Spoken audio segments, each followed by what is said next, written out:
कल्पना करा, तुम्ही 24 ऑगस्टला झोपलात तेव्हा तुम्ही भारतात होता, पण 17 ऑगस्टला उठल्यावर कदाचित तुम्ही पाकिस्तानात गेलेले असू शकता.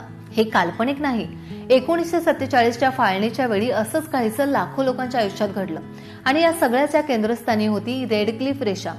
भारताची फाळणी होणार हे निश्चित झाल्यानंतर भारत आणि पाकिस्तानची सीमा कुठून जाणार हा सर्वात मोठा प्रश्न होता. ही जबाबदारी देण्यात आली ब्रिटिश वकील सर सिरिल रेडक्लिफ यांच्यावर. पण इथेच या कहाणीचा सर्वात धक्कादायक भाग आहे. रेडक्लिफ फाळणीपूर्वी कधीही भारतात आले नव्हते. त्यांना भारताची भौगोलिक परिस्थिती, सामाजिक रचना आणि स्थानिक वास्तव याची प्रत्यक्ष माहितीही नव्हती. तरीही पंजाब आणि बंगालची सीमा ठरवण्याचं प्रचंड मोठं काम त्यांच्यावर सोपवण्यात आलं. आणि वेळ अवघे 5 ते 6 आठवडे.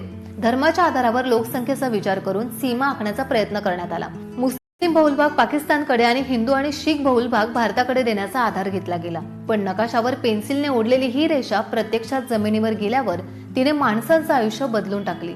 गावं विभागली गेली, जमिनी दुसऱ्या देशात गेल्या, कुटुंब वेगळी झाली, काही ठिकाणी तर घराच्या आसपासची सीमा बदलली आणि सर्वात मोठा धक्का म्हणजे भारताला 15 ऑगस्ट 1947 रोजी स्वातंत्र्य मिळालं. पण रेडक्लिफ रेषा अधिकृतपणे 17 ऑगस्टला जाहीर झाली. म्हणजे स्वातंत्र्य मिळाल्यानंतरही 2 दिवस अनेकांना आपण नेमके कोणत्या देशात आहोत हे स्पष्ट नव्हतं.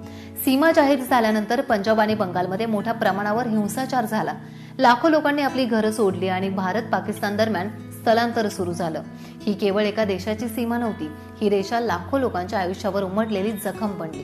आज भारत आणि पाकिस्तानच्या नकाशावर दिसणारी सीमा पाहताना कदाचित ती फक्त एक रेषा वाटेल, पण 1947च्या रेषेने ठरवलं होतं कोणाचं घर भारतात राहणार आणि कोणाचं पाकिस्तानात.